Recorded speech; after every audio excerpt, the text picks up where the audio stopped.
Hello दोस्तों, स्वागत है आपका मेरे चैनल कहानी 2.0 में। आशा करती हूँ आप सब बहुत ही अच्छे होंगे। तो चलते हैं हमारी आज की कहानी की ओर। मेरा पति विदेश में रहता था। यहाँ मेरे पेट में बहुत दर्द रहता था। एक दिन डॉक्टर के पास चेक करवाने गई तो और मुझे चेक करने के बाद एक बड़ा राज बताने के लिए डॉक्टर ने अपने ऑफिस में बुलाया। मैं वहाँ गई तो डॉक्टर ने दरवाजे की कुंडी लगा दी और अचानक से भागता हुआ मेरे पास आया। और मैं काफ़ी देर से कॉरिडोर के चक्कर काट रही थी। मेरे पेट में बहुत दर्द हो रहा था। ये दर्द काफ़ी दिन से लगातार हो रहा था, मगर पहले बर्दाश्त के काबिल था और अब कुछ समझ नहीं आ रहा था कि क्या हो रहा है। मेरा पति मनीष दुबई में जॉब के सिलसिले में रहता था और यहाँ सब काम मुझे ही देखने पड़ते थे। अब भी मुझे अकेले ही आना पड़ा था और इसी बात से मुझे और तकलीफ हो रही थी। भला कोई तो हो जो साथ में दिल बहलाए, मगर मेरा तो ससुराल भी दूसरे शहर में था और मायका भी दूसरे शहर में। पति ने बड़े शौक से घर बनवाया था। यहाँ के शांत माहौल में रहूंगा, मगर खुद तो दुबई चले गए और मुझे अकेला यहाँ छोड़ गए। मिसेस नेहा नर्स ने मेरा नाम पुकारा तो मैं डॉक्टर की क्लिनिक की तरफ जाने लगी।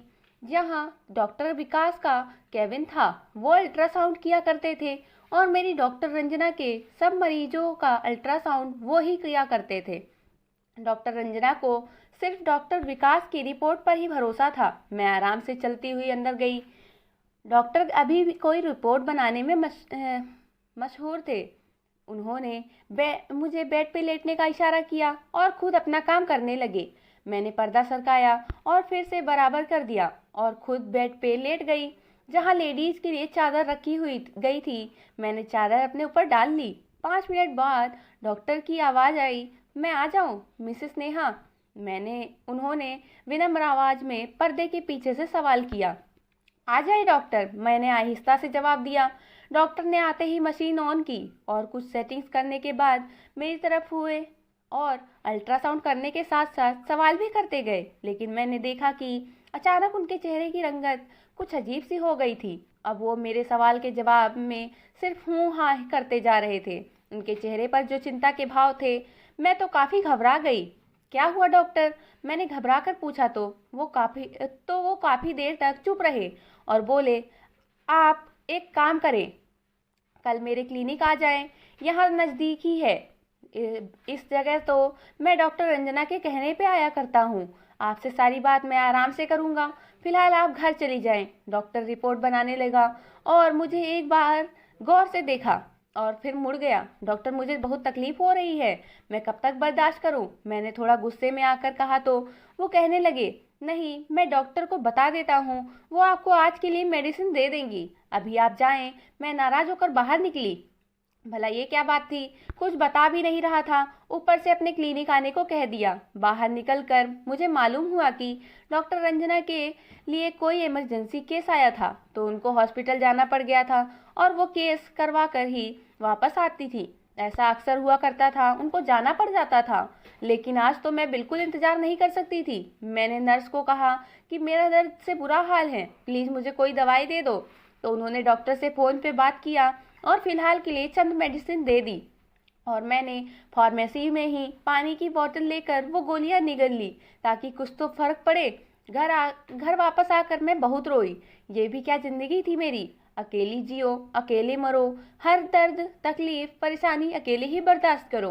पति तो बाहर बैठा है, बस नोट बनाने में लगा है और यहाँ मैं सब झेल रही थी। मैं काफ़ी देर तक रोती ही रही। कुछ देर बाद मनीष की कॉल आई तो मैंने सारा गम और गुस्सा उन्हीं पर निकाल दिया।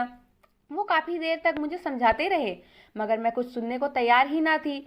मैंने फ़ोन काट दिया था और मैं काफ़ी बेहतर महसूस कर रही थी। शायद टैबलेट ने भी असर किया था, जिससे दर्द कम होते होते ख़त्म हो गया था। अब मुझे सुबह फिर जाना था डॉक्टर विकास की क्लिनिक। इन्हीं सोचों में मुझे नींद आ गई। मैं सुबह उठी तो मेरा मूड बहुत फ्रेश हो रहा था। मुझे लगा था कि मुझे आराम की टैबलेट भी दी थी डॉक्टर ने, तभी तो मैं सुकून से सो पाई थी और दर्द भी कम था, मगर फिर भी हो रहा था। मैंने नौकरानी से नाश्ते का पूछा तो वो जल्दी से मेरा मनपसंद नाश्ता बनाकर लाई थी। मुझे भूख लगी हुई थी और इसी तरह रोज़मर्रा के कामों में शाम हो गई और मैं डॉक्टर की क्लिनिक की तरफ जाने को तैयार हो गई। कुछ ही देर में मैं वहां पहुंच गई डॉक्टर ने मुझे क्लिनिक में बुलाया और बैठने को कहकर दरवाजे को बंद कर दिया। मैं बेचैन हो गई कि उन्होंने दरवाज़ा क्यों बंद किया है, और वो जल्दी से भागते हुए मेरे पास आए और जो कुछ उन्होंने मुझसे कहा, मेरे तो होश ही उड़ गए। मेरा नाम नेहा है और मैं एक खुशहाल घराने में पैदा हुई थी। पापा को लगता था कि मैं उनके नसीब खोलने आई हूँ।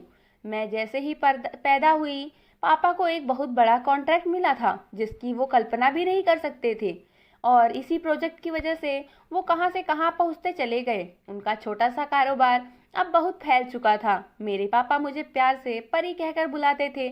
मैं बहुत लाड प्यार से पली बढ़ी हूँ।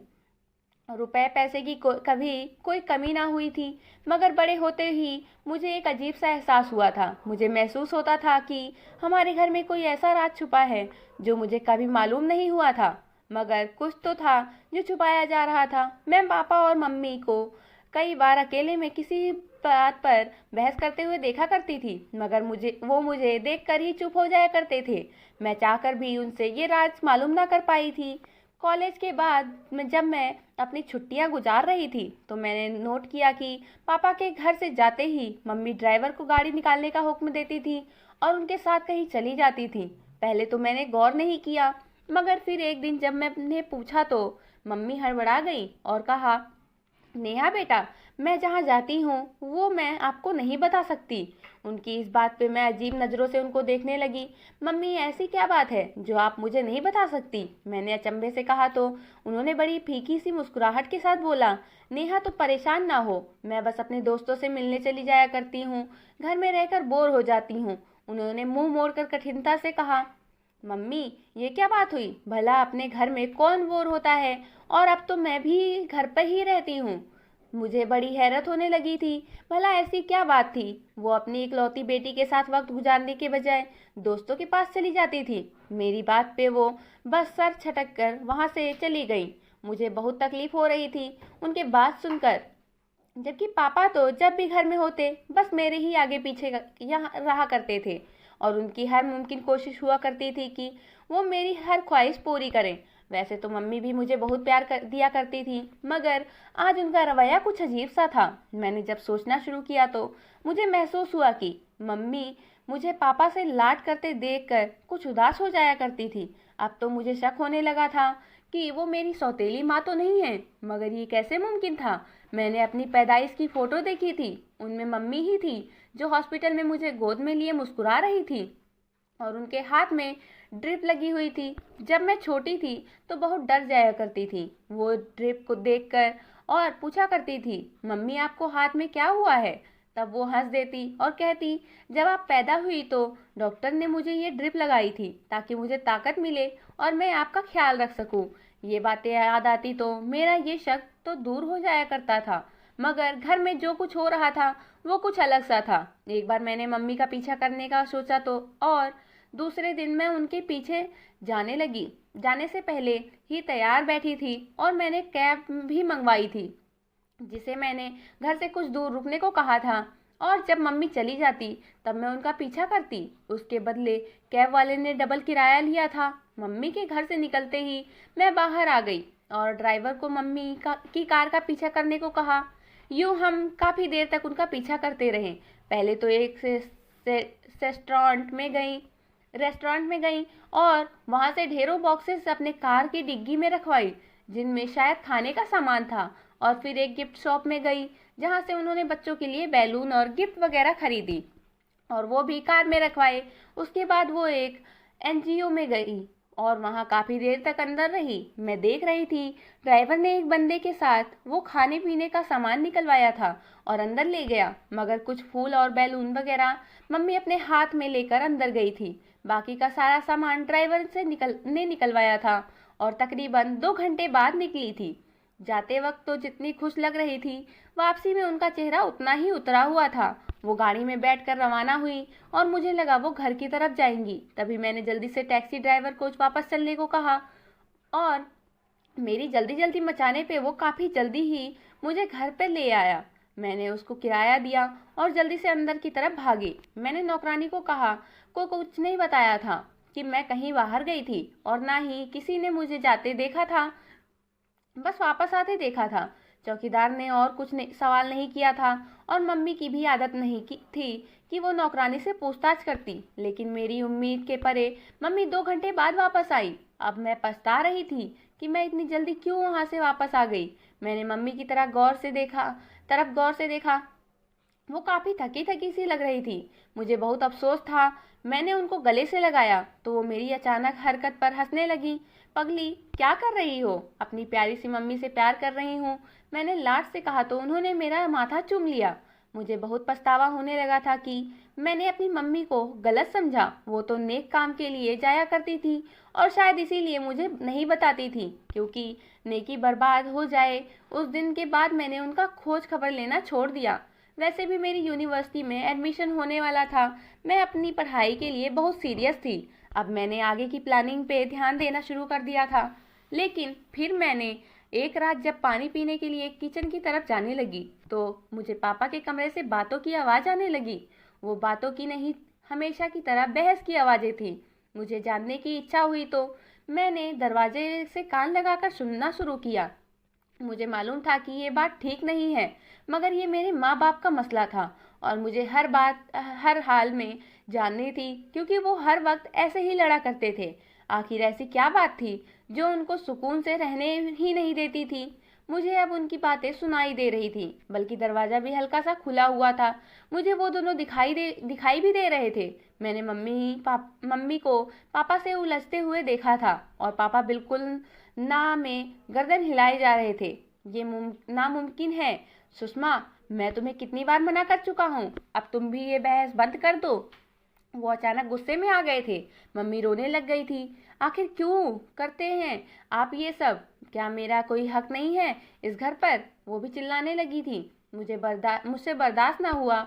मैं अंदर चली गई। बिना सोचे समझे मुझे देखकर उन दोनों का रंग उड़ गया था। मम्मी ने जल्दी से मुंह घुमाकर आंसू पोंछे और वॉशरूम की तरफ जाने लगी, जबकि पापा मेरी तरफ आने लगे। नेहा बेटा, आप यहाँ इस वक्त? पापा काफी बौखला गए थे और मेरे कंधों पे हाथ रख के मुझे सोफे पर बिठाया। ये सब क्या हो रहा था पापा? आप लोग क्यों इस तरह लड़ते रहते हैं? आज मैं भी सब जान लेना चाहती थी। कुछ नहीं गुड़िया, कोई ऐसी कोई बात नहीं है। बस आपकी मम्मी की तबीयत कुछ ठीक नहीं है। मैं उनको यही समझा रहा था कि डॉक्टर के पास चलते हैं, मगर वो मान नहीं रही है। अब देखो ना, इस बात पर मुझे गुस्सा तो आएगा ना। वो मुझे बहलाने लगे। पापा क्यों झूठ बोल रहे हैं आप? मैंने उनके हाथ में अपना हाथ रखा तो वो नजरें चुराने लगे। ये आज की बात नहीं है कि ऐसा हो रहा है। मैं रोज ही आप लोगों को झगड़ते देखती हूँ। मैंने महसूस किया मम्मी दिन ब दिन कमजोर होती जा रही हैं। कोई बात उनको खाई जा रही है। प्लीज आप मुझे सब बता दें। मैंने पापा को ये सब कह तो दिया था, मगर उनका उतरा हुआ चेहरा देखकर मुझे रोना आ गया। पापा, आई लव यू। मुझसे आप लोगों को यूं उदास नहीं देखा जाता है। प्लीज मुझे सब सच बता दें। मैं अचानक फूट फूट कर रो पड़ी और पापा ने मुझे अपने सीने से लगा लिया। मुझे महसूस होने लगा था कि उनके आंसू भी मेरे बालों पर गिर रहे थे। मेरा दिल और भी दुखने लगा था। आज मैंने अपने हंसते मुस्कुराते पापा को भी रुला दिया था। कुछ देर बाद मम्मी भी वॉशरूम से निकल आई और मुझे अब तक वहां बैठा देखकर चौंक गई। नेहा, तुम अब तक ही यहीं हो बेटा? चलो अपने रूम में जाओ, पापा को परेशान मत करो। वो मेरी तरफ आई और मेरा हाथ थाम कर उठाने की कोशिश की, मगर पापा ने मुझे थाम लिया था। रहने दो सुषमा, अब हमारी बेटी इतनी समझदार हो गई है कि अपने माँ बाप का दुख समझ सकती है। पापा ने रुआसा होकर मम्मी से कहा तो मम्मी फिर से रोने लग गई और मैं बस हक्का बक्का उन दोनों को देखते जा रही थी। आखिर ऐसा क्या राज था कि वो दोनों रोए जा रहे थे? मेरे दिल में अजीबोगरीब ख्याल बनने लगे थे और मैंने जल्दी से मुंह खोला। पापा, मुझे जल्दी से बता दें, मेरा दिल बैठा जा रहा है। फिर पापा ने जो बताया वो मेरे लिए बहुत बड़ा धक्का था। मैं सपनों में भी नहीं सोच सकती थी कि ऐसा हो सकता है। पापा ने बताया मम्मी और पापा आपस में फर्स्ट कजिन थे। उन्होंने अपनी पसंद से मम्मी से शादी की थी। वो दोनों एक दूसरे को पाकर बहुत खुश थे। फिर शादी के 3 साल बाद उनको एक बेटा पैदा हुआ जो कि बहुत खूबसूरत और बहुत प्यारा था। वो मुझसे 5 साल बड़ा था। उन्होंने उसका नाम राहुल रखा था। वो जब पैदा हुआ तो पापा ने बहुत जश्न मनाया था। पापा के तो पैर जमीन पर ना टिकते थे। एक दिन राहुल की तबीयत अचानक खराब हो गई और जब उसे डॉक्टर के पास लेकर गए तो काफ़ी देर हो चुकी थी। डॉक्टर ने बताया कि उसको स्ट्रोक हुआ था, जिसकी वजह से उसकी दिमाग की नसों पर गहरा असर हुआ है। अब वो बहुत कमज़ोर हो चुके थे, हिलने डुलने के में भी नाकाम थे। पापा ने उसकी काफ़ी टेस्ट करवाए, मगर जब उन्हें असल बात मालूम पड़ी तो उनके पैरों तले से ज़मीन निकल गई। जब शहर के सबसे बड़े डॉक्टर ने उनको बताया कि आपके बच्चे को स्ट्रोक नहीं हुआ है, बल्कि ये तो पैदाइशी ऐसा है, इसका कोई इलाज नहीं है, डॉक्टर ने अफसोस से कहा। पापा, आप तो ये बात सुनकर टूट चुके थे। मगर डॉक्टर साहब, कोई तो इलाज होगा, मैं सब कुछ करने को तैयार हूँ। देखिए, मैं आपको सलाह देता हूँ कि अब आप दूसरा बच्चा करने की कोशिश ना ही करें तो अच्छा है, क्योंकि आपकी कजिन मैरिज है। जैसे कि आपने बताया कि आप दोनों के माँ बाप भी कजिन मैरिज थे, तो ये सब इसी वजह से हुआ है।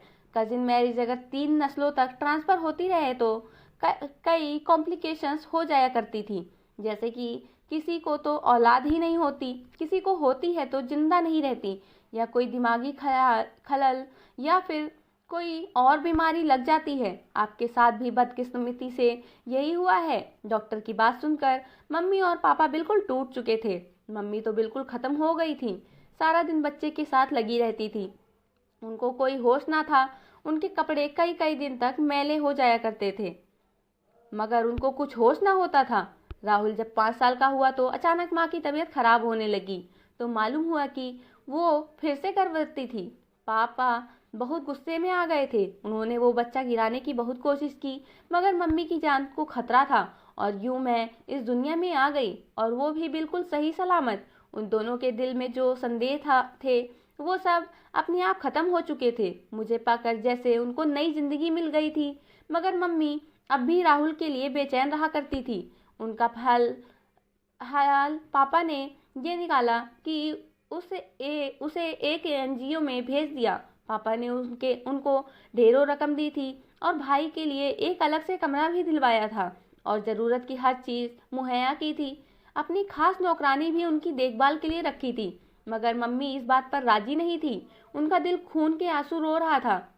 जब पापा ने ज़बरदस्ती राहुल को वहाँ भिजवाया था ताकि मुझ पर कोई गलत असर ना पड़े, और इस बात इतने सालों बाद मम्मी रोज़ अपनी ममता से मजबूर होकर भाई से मिलने जाया करती थी, जहाँ वह व्हील चेयर पर बैठे हुए उनको देखकर खुश हो जाया करता था। मम्मी देर तक उनके पास बैठा करती थी और अपने हाथों से खाना खिलाती थी। मगर पापा अब भी उनको घर वापस लाने पे राजी नहीं थे कि कहीं मेरे दिमाग पर असर ना पड़े। वो मुझे ये बात भी मालूम नहीं होने देना चाहते थे।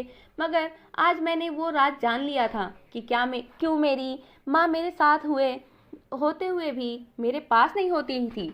मेरे पापा इतने कठोर कैसे हो सकते थे?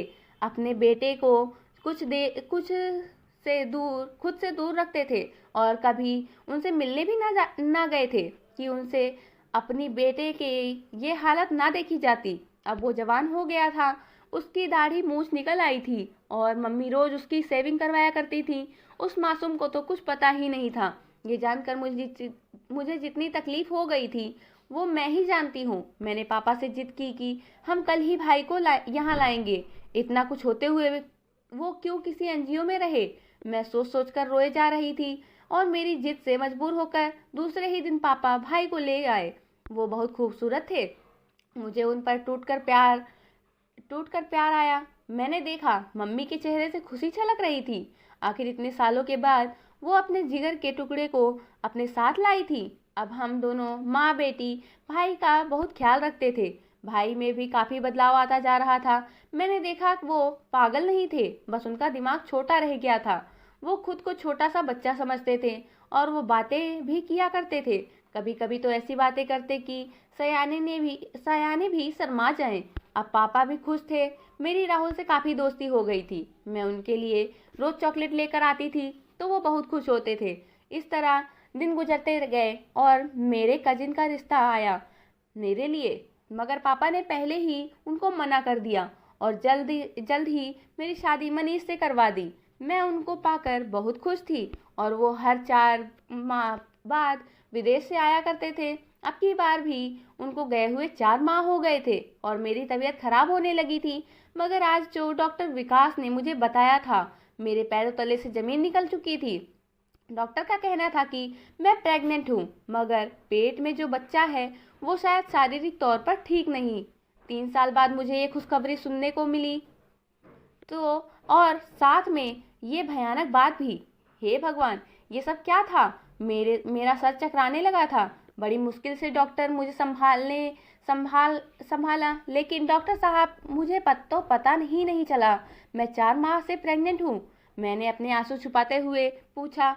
हौसला रखिए मैडम, होता है कभी कभी ऐसा, और आपका पहला बेबी है तो आपको ज़्यादा तजुर्बा भी नहीं था। लेकिन आप परेशान ना हो, इसका हल है मेरे पास। वो मुझे तसल्ली देने लगा और कहा, मैंने आपको यहाँ इसलिए बुलाया है कि आप ये बच्चा गिरा दे।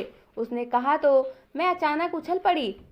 ये सब आप क्या कह रहे हैं? डॉक्टर साहब ने ये गुनाह बिल्कुल नहीं करूँगी। मैंने उसको बहुत सुनाई और वहाँ से निकल आई, जबकि वो कहते रहे कि मैं आपको आपकी भलाई के लिए कह रहा हूँ। मैं घर पहुँचकर बहुत रोई थी। मैं मनीष को भी ना बता सकती थी, लेकिन जब मैंने मम्मी को बताया तो वो बहुत परेशान हो गई और मुझे कहा कि किसी को बताए बगैर ये बच्चा गिरा दो, वरना बहुत पछताओगी। मम्मी की बात सुनकर मुझे शौक लगा। मम्मी, क्या आप मुझे मार कर रह सकती थी? मैंने पूछा तो वह परेशान होकर कहने लगी, ये कैसी बातें कर रही हो? कोई माँ अपनी औलाद को कैसे मार सकती है? तब वो अचानक खामोश हो गई। उनको अपने सवाल का जवाब मिल गया था। मैं भी माँ थी और कैसे अपनी औलाद को मार सकती थी। मैंने भगवान पर भरोसा किया और सब उसी पर छोड़ दिया। मैं अब हमेशा भगवान को किया करती थी। मैंने मनीष को भी सब कुछ बता दिया था, वो भी चुप हो गए थे। मैंने डॉक्टर के पास जाना भी छोड़ दिया और ना अल्ट्रासाउंड करवाया करती थी। बस मुझे अपने भगवान पे भरोसा था। सब लोग मुझे अजीब सी नज़रों से देखा करते थे, लेकिन जब मैं 9 माह बाद मैंने एक सेहतमंद बच्चे को जन्म दिया तो डॉक्टर्स भी हैरान रह गए थे। मेरा यकीन जीत गया था। मेरा बच्चा बिल्कुल ठीक था। डॉक्टर ने सारी रिपोर्ट देखकर खुश होकर बताया, ये चमत्कार ही है जो हो गया है। आपका बच्चा बिल्कुल ठीक है। और मैंने अपने भगवान का शुक्र अदा किया जिसने मुझे मायूस नहीं किया। तो दोस्तों, आप उम्मीद करती हूँ आपको हमारी कहानी पसंद आई होगी। कहानी पसंद आई है तो वीडियो को लाइक करें, चैनल पर नए हैं तो चैनल को सब्सक्राइब करें और नोटिफिकेशन बेल दबाना ना भूलें। मिलते हैं अगली वीडियो में। धन्यवाद।